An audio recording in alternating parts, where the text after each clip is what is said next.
रानी कवि अपने बेटे और बहू के साथ रहती थी। उसका बेटा सुबह काम को जाता और शाम को आता। उसकी बहू बहुत आलसी थी, वो कोई काम नहीं करती थी।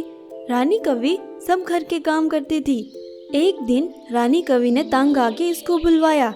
अरे सुनो, जरा बहू यहाँ आना। वो आ गई। बहू, मैं तुम्हें इसलिए ब्याह कर लाई थी ताकि तुम मेरा हाथ बटा सको। तुम बिल्कुल काम नहीं करती। माँ जी, मेरी ये हालत है, मैं कैसे काम करूँ? मुझसे काम नहीं हो पाता। ठीक है, जाओ तुम, मैं तुम्हारे पति को बताऊंगी सब। अब जाओ। राजा कौवा जैसे ही घर आया, रानी कवि ने बहू के बारे में सब बताया। राजा कौवा सोचने लगा, अरे माँ, एक आइडिया है। तुम मेरे लिए और प्यारी सी पत्नी ढूंढो, हम तुम्हारी इस बहू को बाहर निकाल देंगे। हाँ बेटा, बहुत अच्छा आइडिया दिया है। अगले दिन रानी कवि राजा कौवे के लिए चिड़िया पसंद कर आई और फिर शादी करवा दी।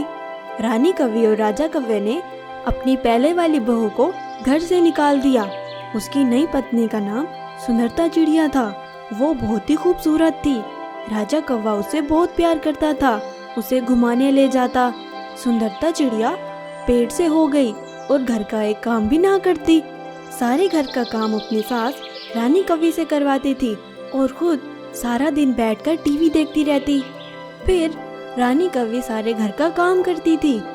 एक दिन रानी कवि ने इन सब से तंग आकर अपने पहले वाली बहू को लाने का इरादा किया और फिर उसको जाकर घर ले आई और अपनी पहले वाली बहू के साथ बहुत खुश रहने लगी।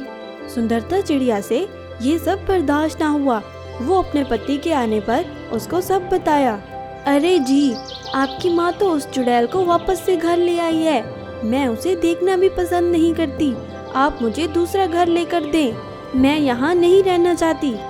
सुंदरता, तुम गुस्सा तो मत करो, मेरा दूसरे गांव में एक घर है, हम वहाँ पर शिफ्ट हो जाते हैं। और फिर वो अपना सारा सामान लेकर दूसरे गांव चले गए और अपने दूसरे घर शिफ्ट हो गए। सुंदरता चिड़िया और राजा कौवा वहाँ खुश खुश रहने लग गए।